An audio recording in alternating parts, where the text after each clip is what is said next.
Olá pessoal, tudo bem? Hoje o nosso tema vai ser motores, né? Vamos iniciar hoje a etapa que abordaremos a respeito dos tipos de motores e vamos iniciar com um panorama geral, né?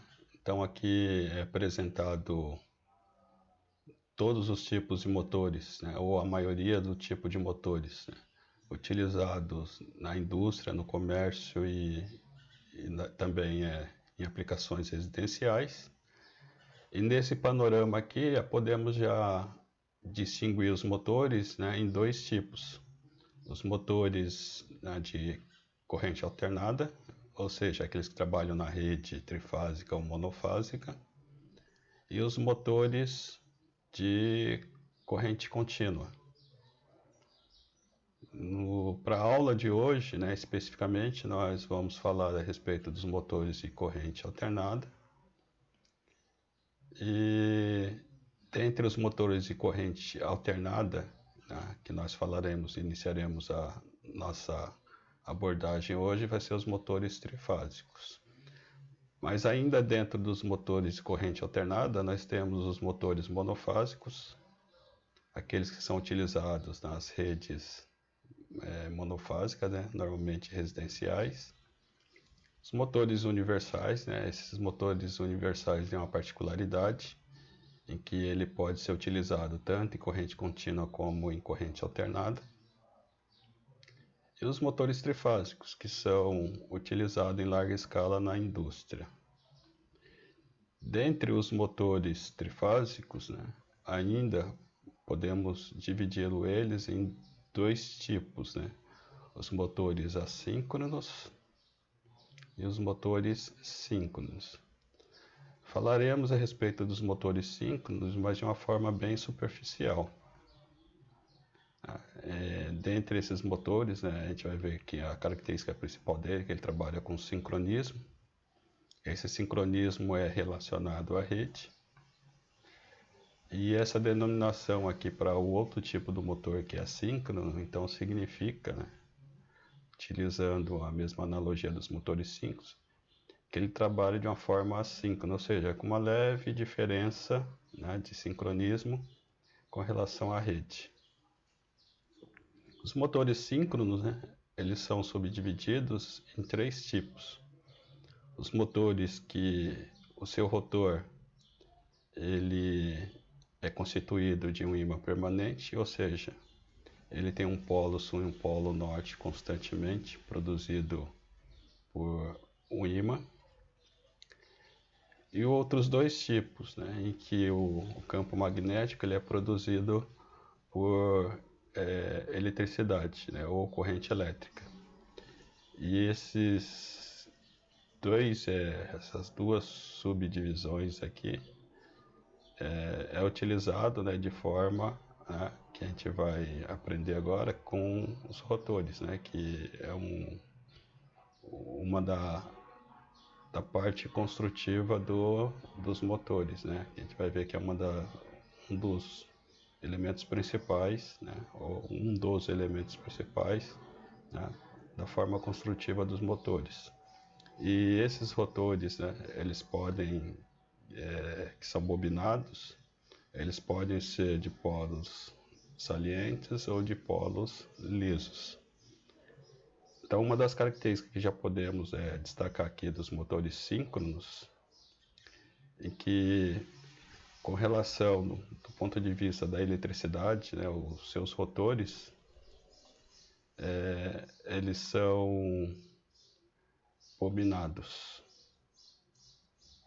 Porém, pode existir algum tipo de aplicação para esses motores em que o rotor ele é de ímã permanente. Já para os motores assíncronos, a gente vai perceber que ele pode existir, né, um rotor bobinado, que nós vamos denominar de motores de anéis, ou o seu rotor, né, ele não tem nenhum enrolamento, ele não é bobinado, que é uma das características que a gente vai ver que denominamos esse motor de indução. que mais para frente a gente vai desenrolar para ver como que ele vai produzir um campo magnético no seu rotor. Os demais motores que são bobinados fica até mais fácil, né, a gente imaginar como seria a produção, né, desse campo magnético, né, através da corrente elétrica. Já para os motores de indução, ele já é um pouco mais complicado, é um pouco mais complexo. Mas a gente vai destrinchar as suas características e o seu funcionamento, né, de como é produzido um campo magnético, né, um polo norte e um polo sul, para se opor com relação ao campo magnético, né, do estator do nosso motor.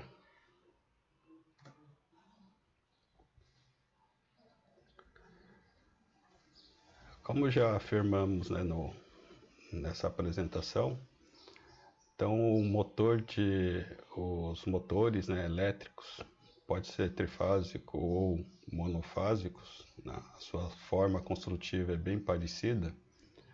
Eles são constituídos de dois elementos principais, que é o rotor, que é apresentado aqui. Então, o nosso rotor ele é formado pela carcaça.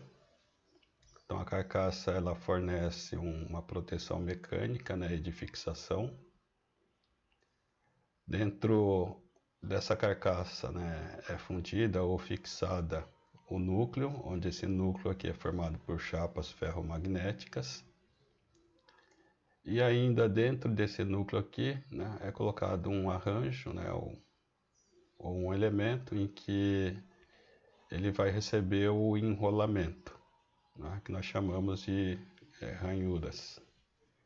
Então todo esse nosso conjunto aqui, né, faz parte de um dos elementos principais do motor, que nós denominamos, né, como sendo ou comumente chamado de estator. O outro elemento, né, principal do meu motor é o rotor, né? É aquela parte que ela não é fixa, ou seja, ela é rotativa. Está sendo apresentado aqui, né? Então, dentro do nosso estator, né, é colocado o nosso rotor. E esse rotor aqui ele é suportado, né, nas suas extremidades, né, em cima de um mancal e um rolamento. Então, o único contato que existe entre a carcaça e o meu rotor é justamente, né, o conjunto mancal e rolamento nas duas extremidades. Então, ele possibilita que esse meu interior aqui ele não tenha nenhum contato com a minha carcaça. Então, ele, em função, né, de algumas características, né, ele vai conseguir girar livremente, suportado por um conjunto de rolamentos e mancais. Então aqui tem os pontos principais, né, onde é destacado, né, cada ponto, né, e definido o que é cada elemento, né, que faz parte do motor. Mas os dois elementos principais é justamente isso, é o estator e o rotor. Tem outros elementos auxiliares, né, como já falamos, rolamentos, terminais, caixa de ligação, tampa defletora, ventiladores e tampa, que complementam, né, a nossa montagem do motor. Esse motor é bastante robusto, pelos elementos que vocês estão vendo na tela, e a sua montagem é simples, né? Então constitui poucos elementos, é robusto. Então por isso que o sucesso dele dentro da indústria, né? Então é um motor aí que já tem muitos anos, praticamente a forma construtiva não mudou nada, continua desde da primeira concepção desses motores. Alterou alguma coisa com relação à estética, mas a evolução maior desse motor foram nos materiais, né, que são empregados. Então, sua forma construtiva continua a mesma. A evolução que se deu foi com relação aos materiais, em que essa evolução dos materiais tornou esse motor mais eficiente. Então, se a gente for pegar os primeiros motores, né, que surgiram, né, a gente pode dizer que alguns chegaram com uma eficiência de 60%. Hoje a gente já tem motores que está próximo de 90%, 0,85, 0,86. Né? Então, essa foi a grande mudança que houve nos últimos anos com relação a esse motor. Mas a forma construtiva continua a mesma, né? Bem simples, robusta, né? E esses detalhes fazem com que esse motor ele atinja dentro da indústria, né, uma utilização de até 70%. Né? Então, 70% do maquinário dentro de uma indústria que se traduz em movimentação, em qualquer tipo de movimentação, utiliza esse tipo de motor.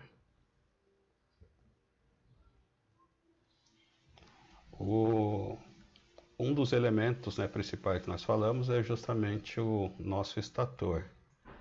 Então aqui nós temos uma representação, né, de como se configura, né, esse estator e como que é feito o bobinamento, né, o enrolamento desse motor. Então se a gente perceber nessa primeira figura aqui, a gente vai ver que nós já temos a montagem completa aqui, né? A carcaça. Dentro da carcaça nós temos aqui o núcleo. E no seu núcleo as ranhuras, onde vai ser colocado, vai ser montado, né, as bobinas ou o conjunto de bobinas. Só que a parte elétrica ela tem que ter um certo isolamento com relação à parte mecânica, porque se a gente perceber aqui, a parte mecânica ela é constituída de um material que, de certa forma, é um condutor elétrico, né? É aço, ferro. Então, ele acaba conduzindo eletricidade. Então, para que seja colocado o nosso enrolamento, né, as bobinas ou os conjuntos de bobinas nessas ranhuras aqui, é preciso primeiro ser feito o que? O isolamento, né? Isolamento elétrico. Então, para isso é colocado folhas isolantes. Né? Então, em todas as ranhuras, né, ela é coberta por folhas isolantes. Aqui já temos uma boa representação, né, de quantidades já colocadas. Então, em todas as ranhuras tem que ser colocado esse isolante. E nas ranhuras já com isolante é colocado os conjuntos de bobinas. Esses conjuntos de bobinas, né, mais tarde vai ser feito, né, através aqui das pontas, né, de cada conjunto de bobina o fechamento, que nós falamos de fechamento. Então isso aqui vai caracterizar, né, de quantas pontas, né, vai ser formado esse meu motor. Ele pode ser de 3, de 6 e 12. Mais comum é 6 e 12.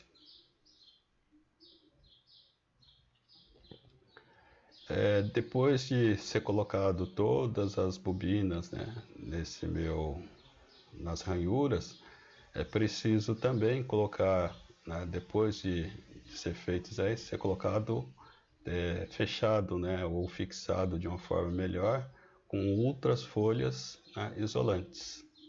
Então, se a gente perceber, existe a folha isolante no fundo e na parte de cima, quando é colocado as bobinas. Em seguida é feito o amarramento, né? Então nós chamamos aqui, pegamos o cardaço e nesse cardaço é feito o encordamento, né? Ou o amarramento de todas as bobinas. Isso mais tarde, né? Depois que for feito todo o amarramento dos dois lados, nós chamamos aqui de coroa. Então tem a coroa que vocês estão vendo aqui, existe a coroa também do outro lado, que também está amarrada dessa mesma forma. Feito isso aqui, é feito né, é soldado os terminais, né, também é amarrado junto com o meu sistema para ele ficar bem fixo, ele ficar bem rígido. Após feito tudo isso daqui, né, o amarramento, a solda dos condutores, o fechamento das pontas das bobinas, esse conjunto todo aqui ele vai para o envernizamento. Então ele entra no envernizamento, né, é derramado verniz por toda a parte dos dois lados, deixa escorrer e depois vai para a estufa para curar o verniz.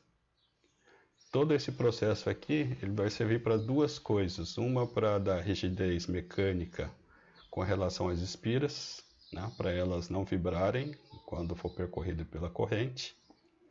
Aumentar o isolamento, né, do meu motor, né, e com isso, né, garantir um bom funcionamento com relação à parte elétrica desse meu motor.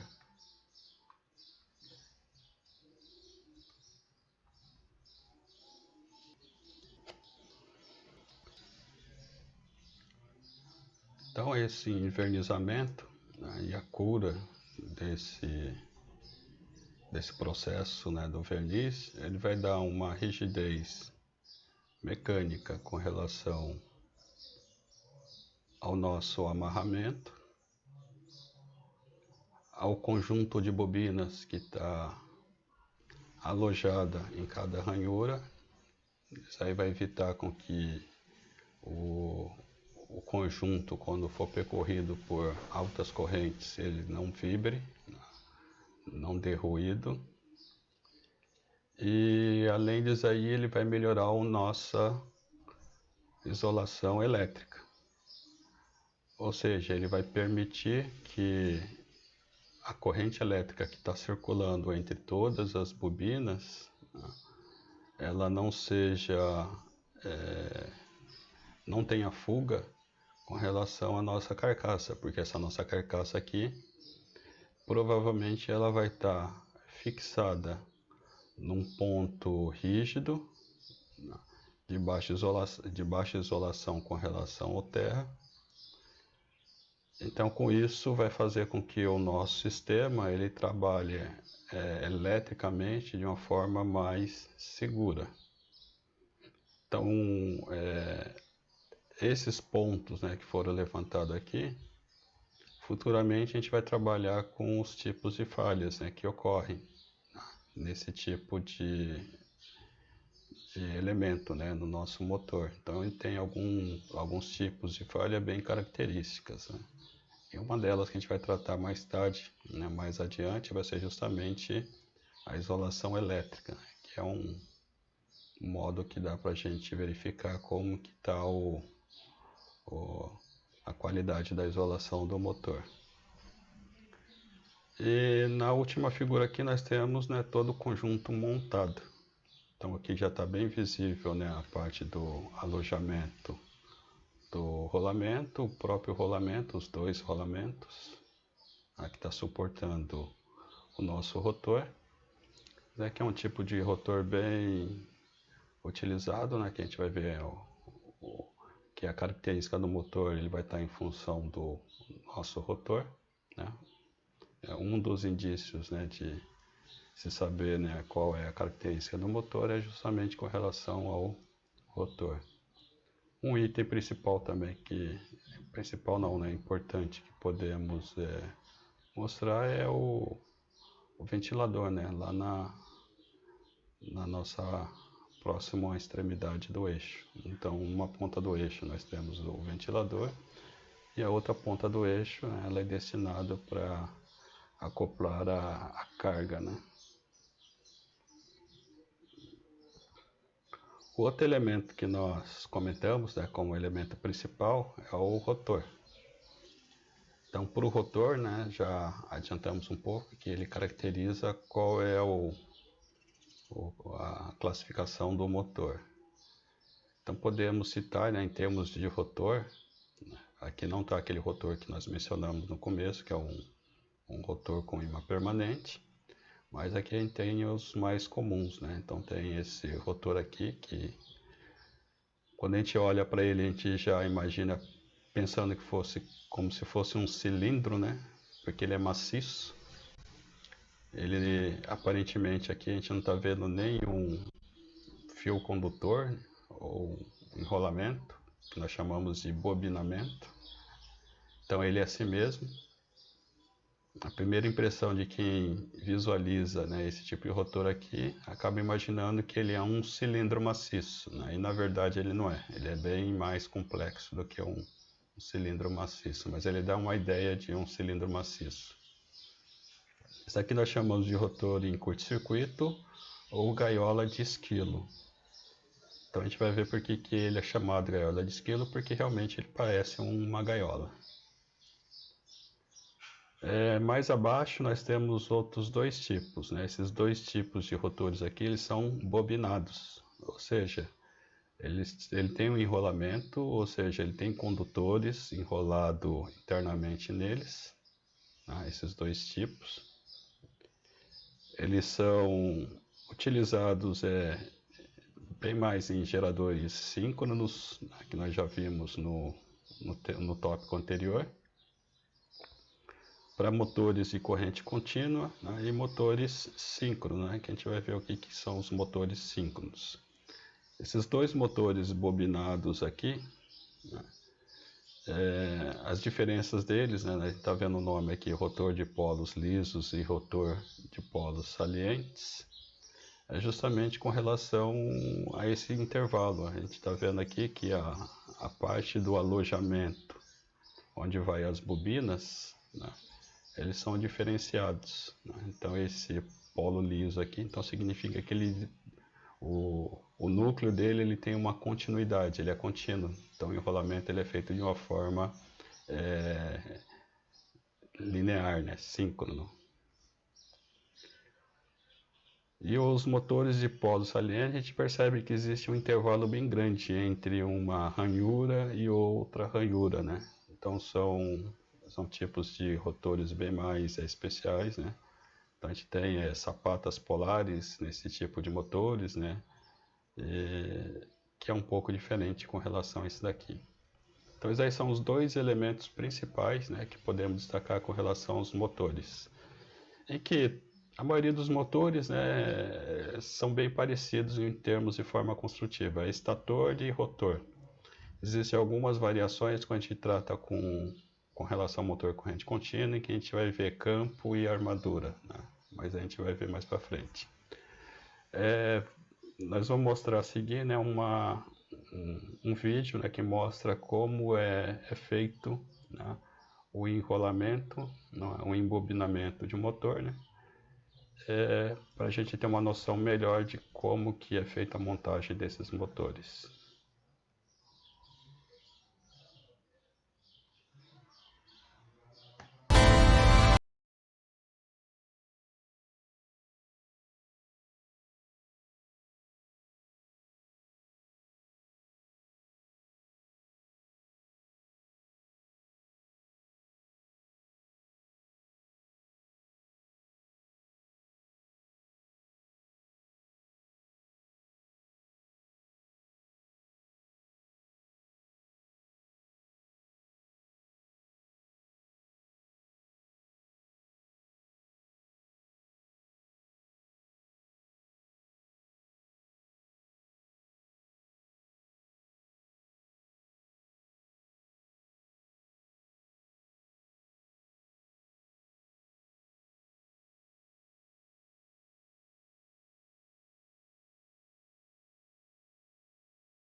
motores elétricos trifásicos, né? Então, como nós vimos lá na primeira apresentação, na apresentação geral de todos os tipos de motores, nós vimos que dentre os motores de corrente alternada trifásico, nós tínhamos duas classificações, né? Os motores assíncronos e os motores síncronos. Então, vamos falar dos motores síncronos, né? Então, os motores síncronos, né, podemos dizer que eles trabalham com certo sincronismo. Então, se a gente for relembrar, né, os conceitos lá do gerador de tensão, a gente vai observar, né, que nós designamos, né, um ponto como sendo, no estator, como sendo a produção de um campo girante. Então, esse campo girante, ele está justamente em função das características, né, de alimentação do meu estator, em que esse meu estator aqui ele vai ser alimentado por uma tensão ou corrente trifásica, em que essa tensão e corrente trifásica elas vão estar defasadas de 120 graus, né, uma tensão com relação à outra, ou mesma corrente, e com isso vai produzir campos magnéticos, né, em cada conjunto de bobinas também defasados de 120 graus. Outra característica, né, com relação a essa alimentação é que a produção do campo magnético vai seguir, né, a mesma configuração da minha tensão ocorrente.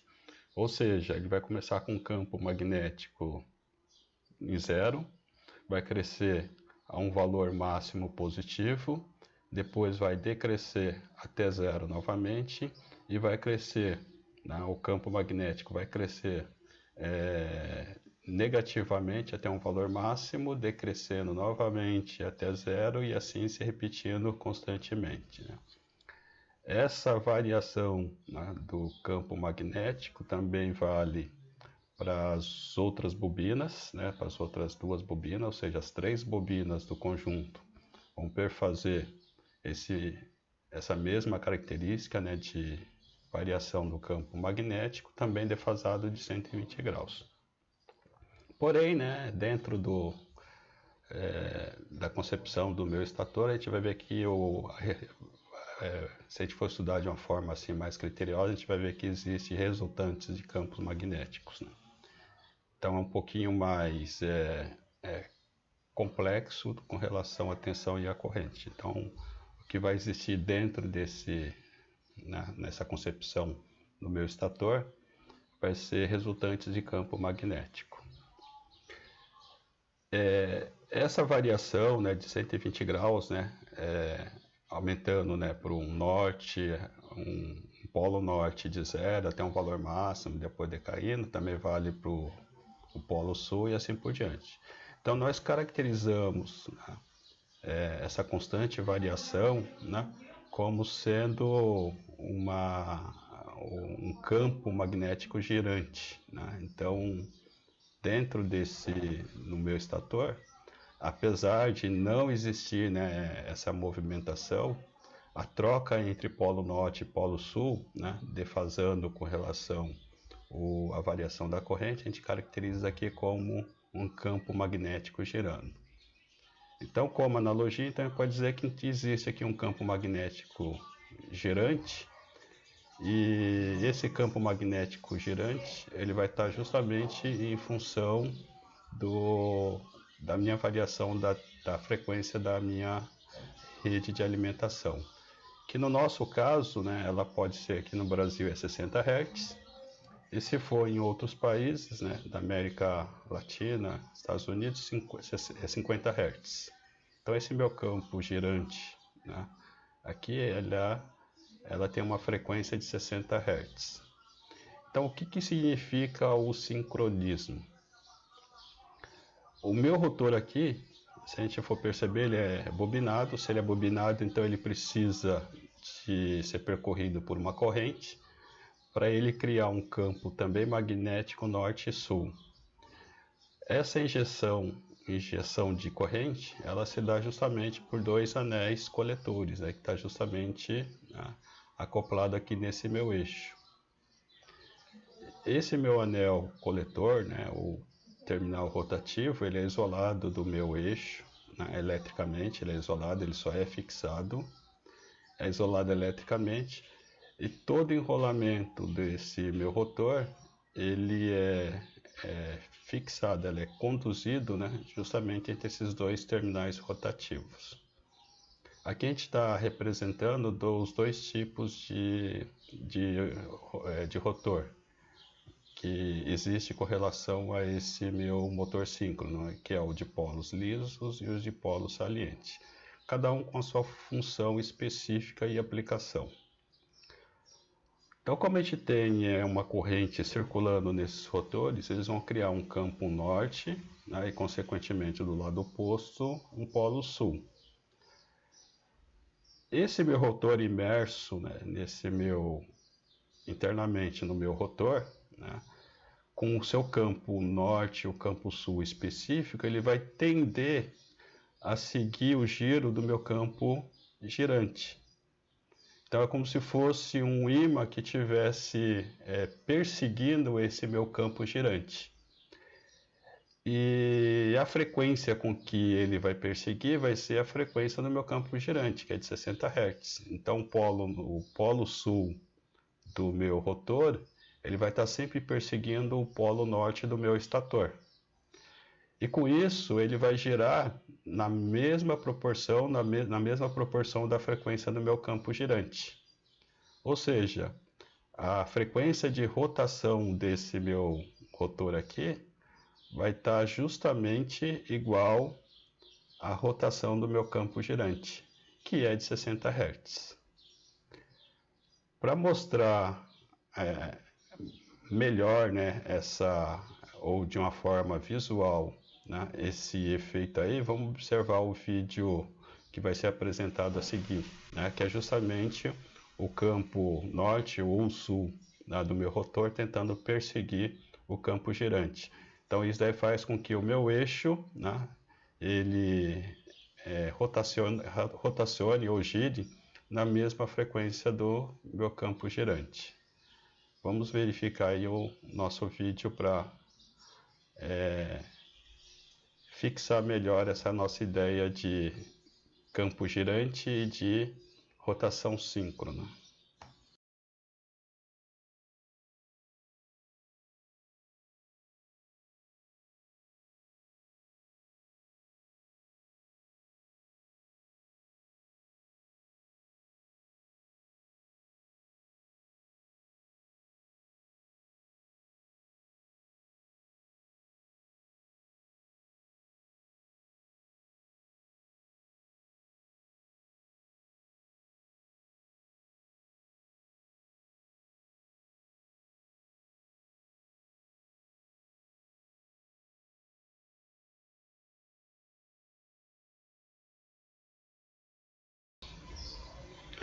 Bom, aí nós temos aquela nossa representação.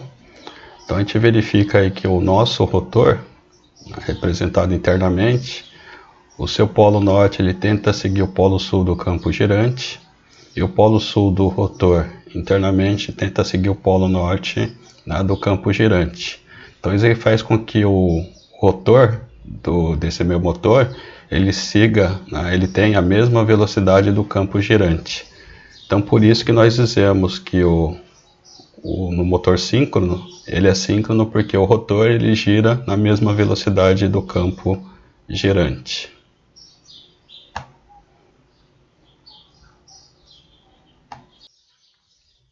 Com isso, né, pessoal, nós podemos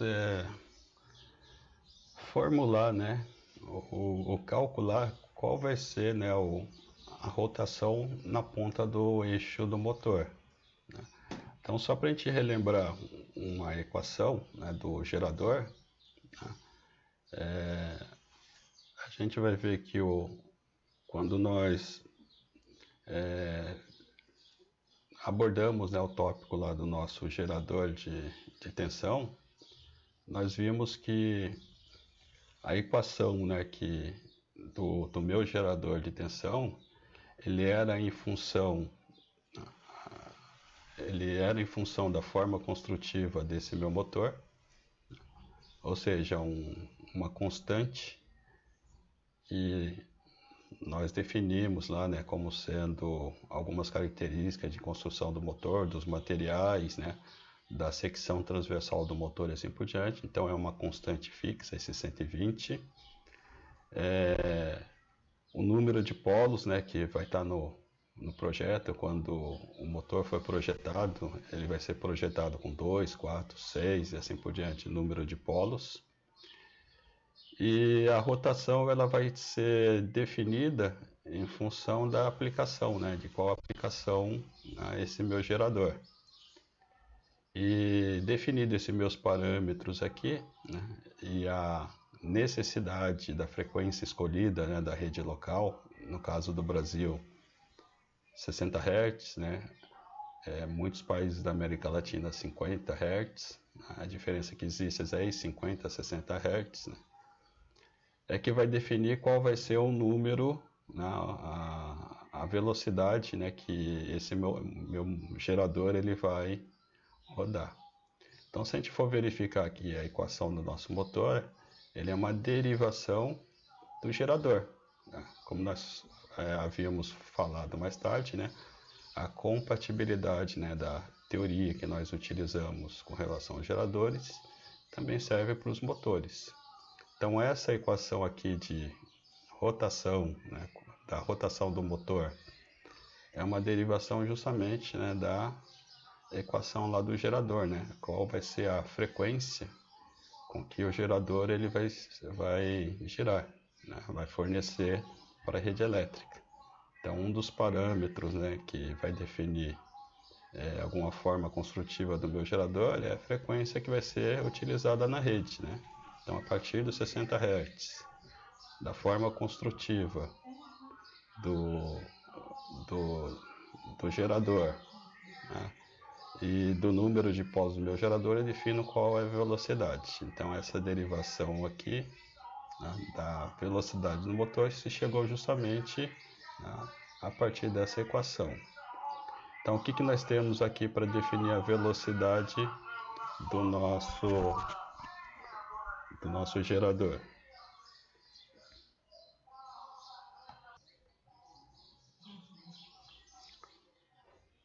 Então, para a nossa equação aqui que define, né, qual é a rotação do motor, nós temos aquela nossa constante, né, que é a constante construtiva do motor, a frequência, né, que já é definida, porque esse motor vai ser ligado numa rede, então essa rede vai ser de 50 a 60 Hz, e um parâmetro de projeto, né, que é o número de polos. Então, como exemplo, né, então foi colocado aqui um exemplo para um motor de 2 polos, né, ligado numa rede de 60 Hz. Qual é a velocidade síncrona, né, desse meu motor? Então aqui eu estou falando em velocidade síncrona. Então é só nós pegarmos os parâmetros, né, substituir na equação. Então a minha velocidade síncrona vai ser aquela constante, né, construtiva do motor, que é 120, multiplicado pela frequência, né, da rede que esse motor vai ser ligado, e o número de polos desse motor. Então, se eu fizer essa conta, se a gente pegar 120 e dividir por 2 dá 60, 60 vezes 60, né, a gente vai ter uma velocidade síncrona, né, do meu motor. Então, a gente está falando de velocidade síncrona, né, do motor síncrono, porque o meu rotor ele vai perseguir o campo girante, vai ser de 3.600 RPM. Então simples, né, para definir qual é a velocidade do motor. Então, como a maioria dos nossos parâmetros ele é sabido, ele é fixo, então em função do número de polos eu consigo definir qual é a rotação do meu motor. Então praticamente isso aqui é uma constante, não vai mudar, né, com relação à rede elétrica, né?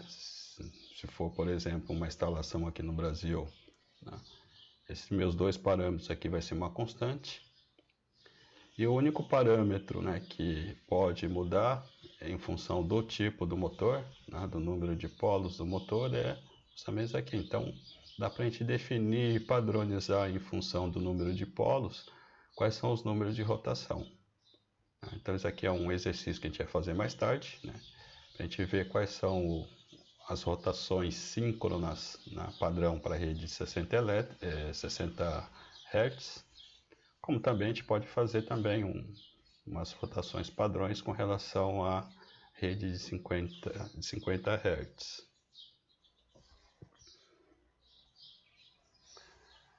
Motores trifásicos assíncronos. Então nós vimos que os motores síncronos, né, a característica dos motores trifásicos síncronos é que a rotação do meu eixo, na ponta do eixo, a velocidade de rotação do meu rotor, ele vai ser igual à velocidade do campo girante, né? Ou a frequência do campo girante. Então, ele é síncrono por causa disso. Então, para o nosso motor assíncrono, né, o que nós podemos dizer é que a velocidade, né, da ponta do eixo vai ser diferente da velocidade do campo girante. Podemos fazer uma colocação aqui que vai ser ligeiramente, né, diferente. Então ele vai ter alguma diferença, né? E a gente vai classificar o que é essa diferença. Então, para os motores trifásicos assíncronos, né, a diferença que existe com relação aos motores síncronos, né, uma das diferenças é justamente isso, né, que a velocidade da ponta do eixo vai ser ligeiramente diferente da velocidade do campo girante. Esses motores, né, ele tem algumas características também diferentes com relação ao rotor, né, do motor síncrono, né? Então a gente pode ter dois tipos, né, de rotores, né? Um dos tipos de rotores desse motor assíncrono é o gaiola de esquilo ou rotor em curto-circuito, que é esse mostrado aqui na nossa apresentação. O outro tipo de rotor desse nosso motor assíncrono, ele pode ser bobinado. É pouco comum, né, se utilizar esse tipo de rotor, né, em motores. Normalmente são motores para aplicações um pouco especial. Então hoje já está muito especial ainda, porque já existem outras soluções para esse tipo de motores, né, que é o rotor bobinado. Nesse rotor bobinado, ele é bem parecido com o rotor lá do nosso motor síncrono. Só que os terminais, né, onde os terminais das bobinas são conectados, né, nos anéis, né, a gente percebe que são 3 anéis. E se a gente observar lá os motores síncronos, a gente vai verificar que os anéis, né, o número de anéis que existe nos rotores síncronos, são só 2. Isso porque nos motores síncronos é injetado tensão contínua.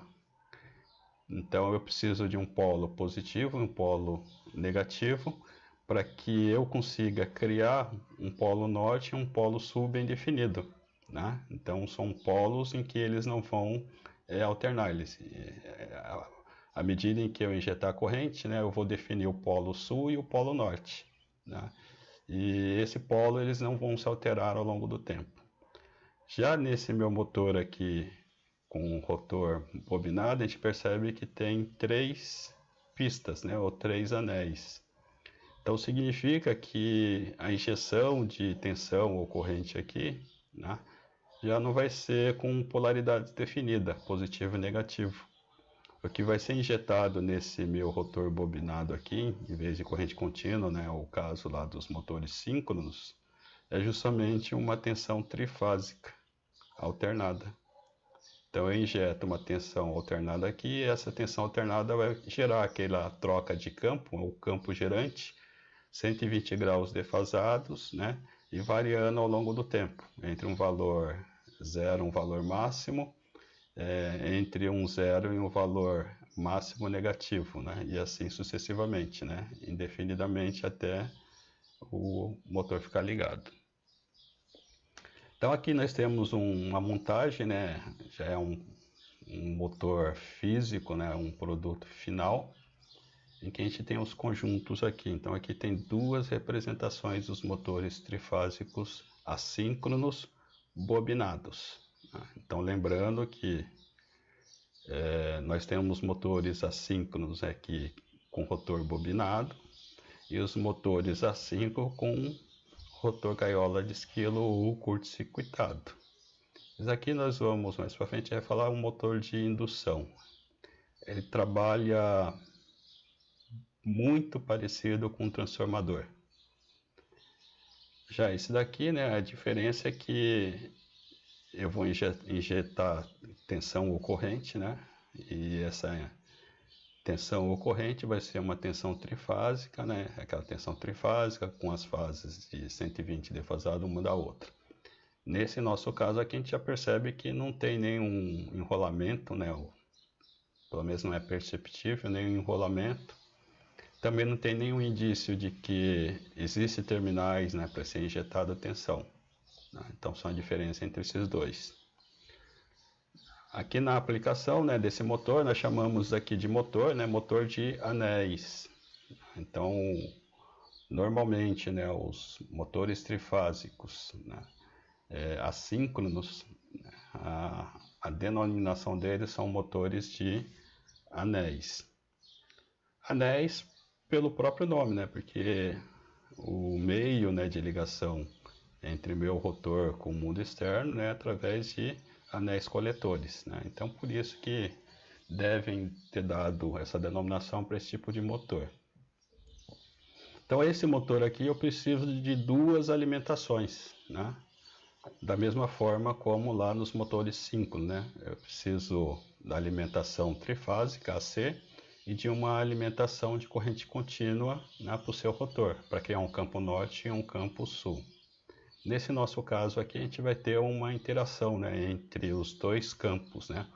O campo girante, né, do meu estator e, em termos gerais, é um campo girante que vai estar no meu rotor. Então também vai existir aquela interação entre os dois campos, né? Então um campo externo, o campo interno, né, gerado, né, o campo girante interno no meu rotor, ele vai tentar perseguir, né, os polos, né, do meu campo girante externo.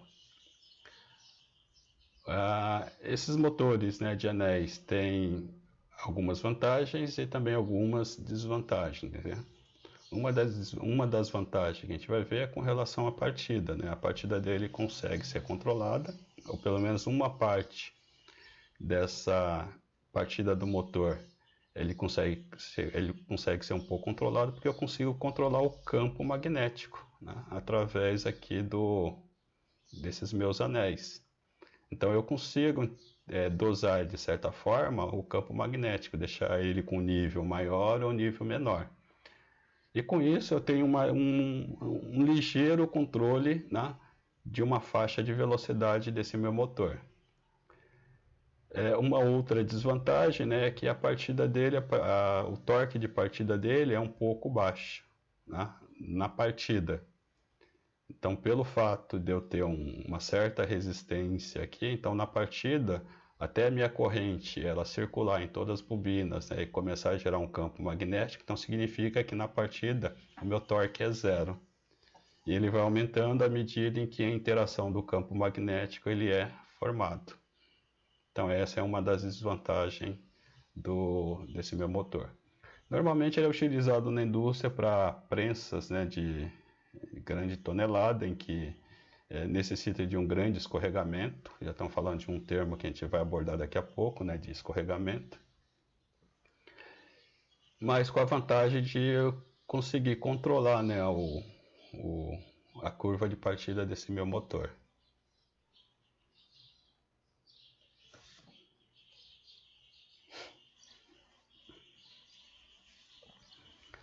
Motor de indução trifásico, né? Então agora ainda dentro dos motores, né, assíncrono, né? Esse aqui é aquele outro tipo de motor em que ele utiliza um motor assíncrono, em que ele utiliza um rotor é, curto-circuitado. Então vamos falar um pouco a respeito desse nosso rotor. Então se eu retirar, né, aquilo que nós falamos lá no começo, né? Se a gente for olhar esse nosso rotor aqui, a primeira impressão que a gente tem é que isso aqui é um cilindro maciço, né? E de certa forma, quando a gente olha assim, a gente acaba até pensando que é um cilindro maciço. Mas se a gente for desconstruir isso aqui, né, a gente vai ver que aqui a gente tem pelo menos 3 elementos, tirando o eixo.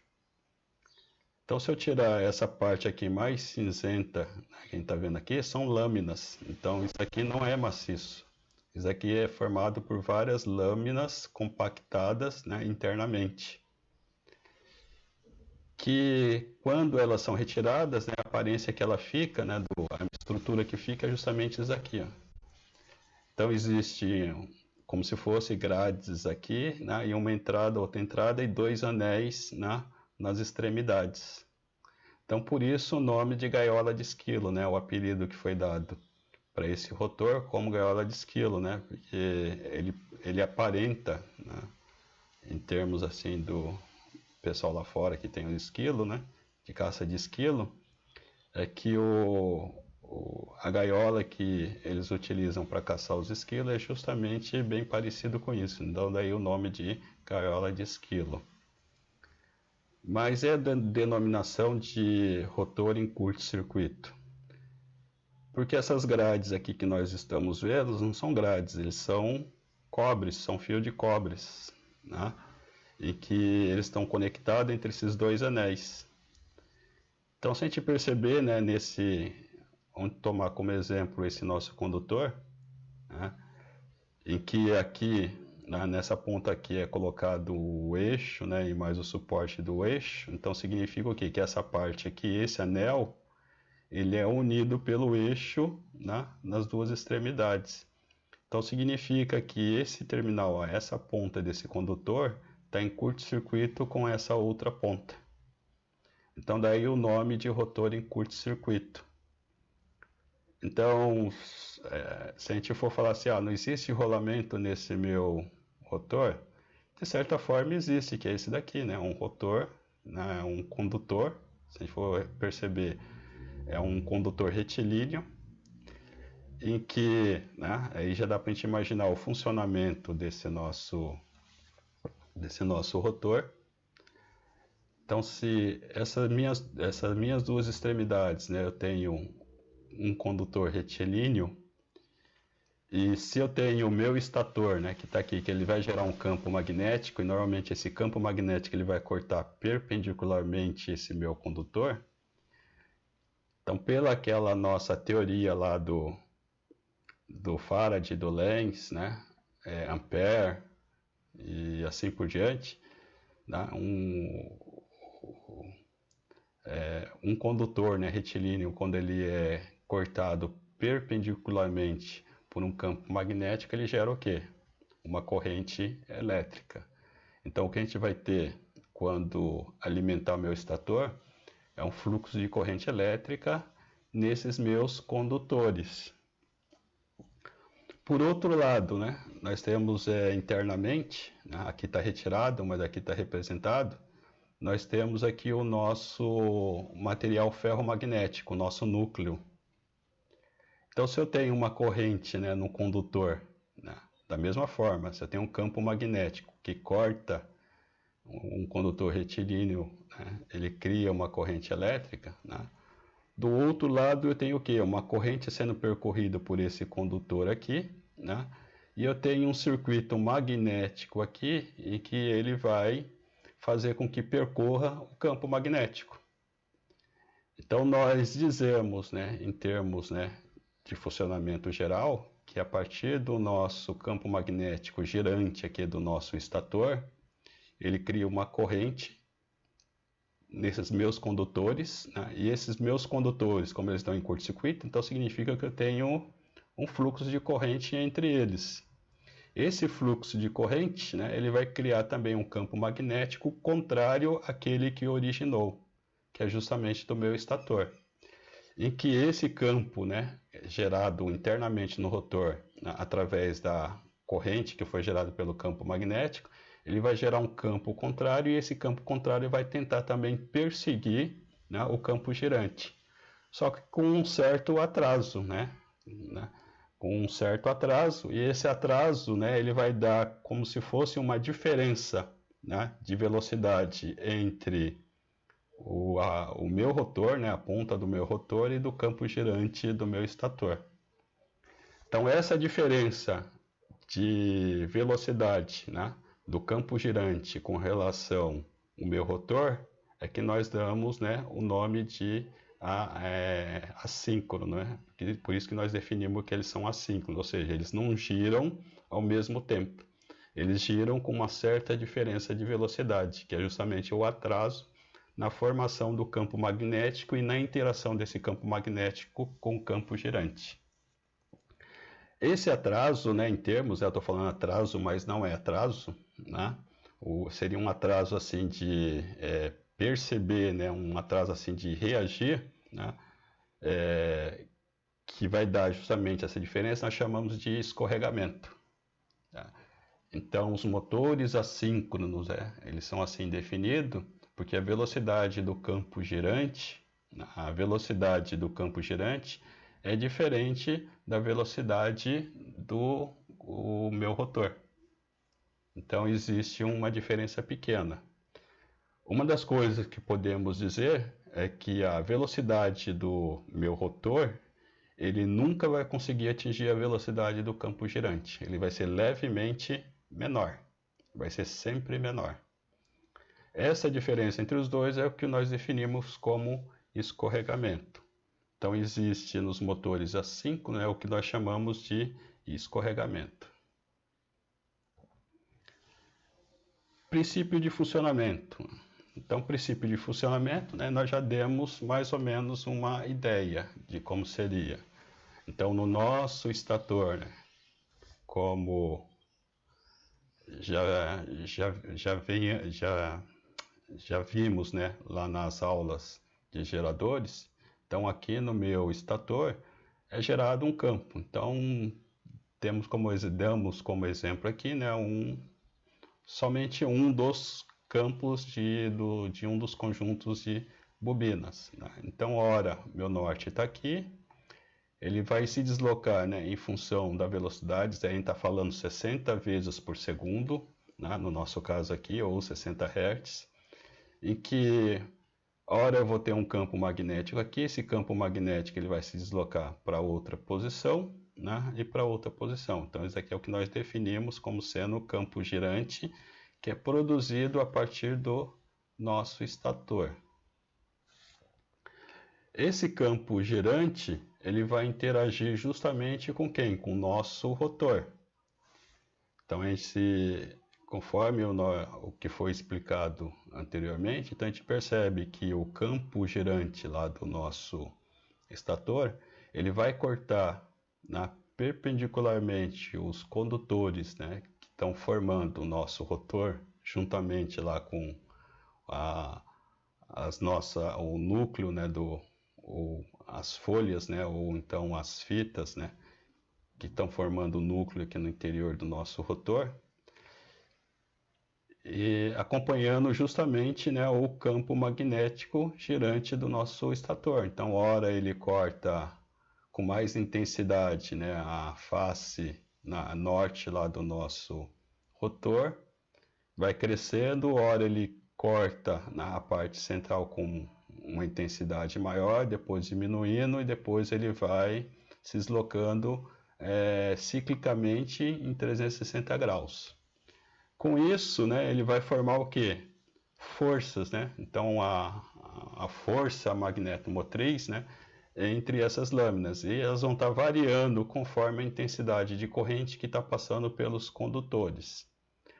A diferença, né, entre essas forças aqui é que vai provocar o deslocamento radial desse meu rotor, produzindo, como são forças que estão sendo trocadas, né, variando, né, de um valor máximo a um valor mínimo constantemente, né, em termos de condutor por condutor, então significa que essa força está variando também de intensidade ao longo do meu eixo de 360 graus, produzindo continuamente o que? A rotação desse meu rotor. Então, o princípio, né, básico de funcionamento dessa minha interação entre o campo girante do meu estator, né, e o campo, né, que é gerado contrário, né, internamente no meu rotor, e consequentemente a interação entre os dois, ele vai produzir, né, esse efeito de forças, né, aumentando e diminuindo ao longo dos condutores, e com isso, né, produzindo um movimento circular no meu eixo, né, enquanto essa minha energia, né, ou essa tensão e corrente, né, que está produzindo o campo girante, está alimentando o meu sistema. Como falamos, né, essa rotação, né, do meu rotor, ele é ligeiramente diferente com relação à velocidade do campo girante, né? Essa diferença entre os dois, né, que nós denominamos de escorregamento. E nós podemos definir, né, matematicamente esse escorregamento, né, em percentual, com a seguinte equação. Então, a variação, né, em percentual, normalmente a gente vai dar em 1, 2, 3, né, o máximo que eu conheço, né, de escorregamento que eu vi em catálogos, né, é 6%. 6 a 8% é o máximo que se consegue, né, que se verifica nos motores. Isso aqui varia, né, de tamanho, né, com relação ao tamanho do motor. Então, se a gente for ver um motor de 1 CV e um motor de 100 cavalos, né, 100 CV, o que a gente vai ver com relação ao rotor é que o peso dele, né, então quanto maior a potência em cavalos do meu motor, maior é o meu motor, né?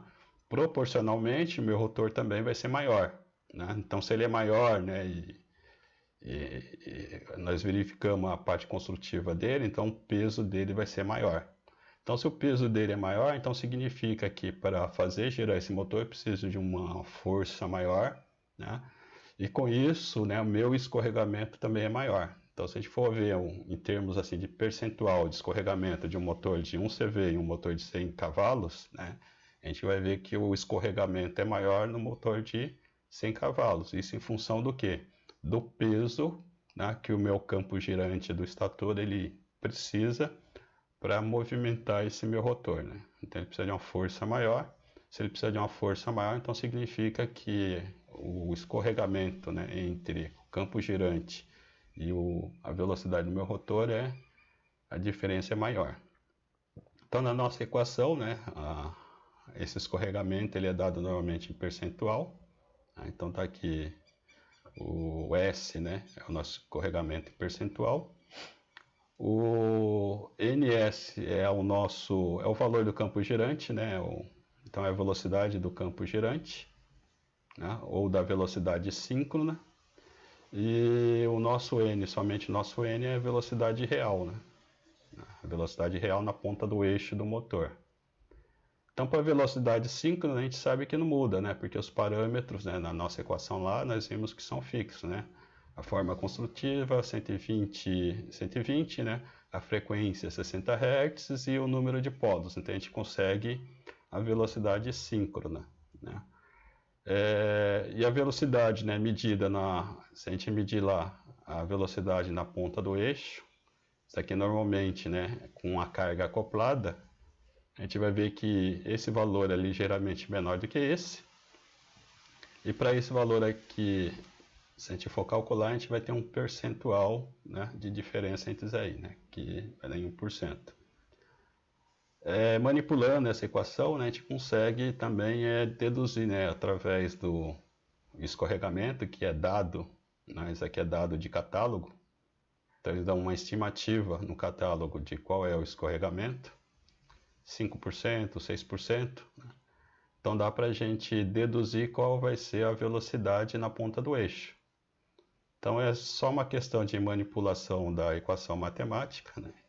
E a gente vai chegar nesse valor aqui, ó, nessa equação, em que a velocidade na ponta do eixo, né, nosso n aqui, ele vai estar em função da velocidade síncrona e do escorregamento que é dado em catálogo. Então, com isso, nós conseguimos, né, através dessa equação, né, determinar qual é o escorregamento, a rotação mínima, né, desse meu eixo para esse escorregamento. Só lembrando, né, pessoal, a nossa equação da velocidade síncrona, né, que eu já comentei, é aquele nosso valor lá constante, a frequência da rede e o número de polo, né, do motor. Então, se uma das relações que a gente vai poder também fazer é qual a relação entre número de polos, né, e velocidade. Com menor número de polos, a rotação é maior ou menor com relação ao maior número de polos, né? Então dá para a gente fazer várias observações com relação a essa equação. Vamos mostrar agora o princípio de funcionamento do nosso motor assíncrono, né, em função do campo girante. Bom, muito obrigado e até mais. Tá, pessoal, então a nossa aula de hoje foi essa, né? Motores síncronos, motores assíncronos, né? Como são fabricados, a diferença entre eles, né? O que é campo girante, demos uma reforçada.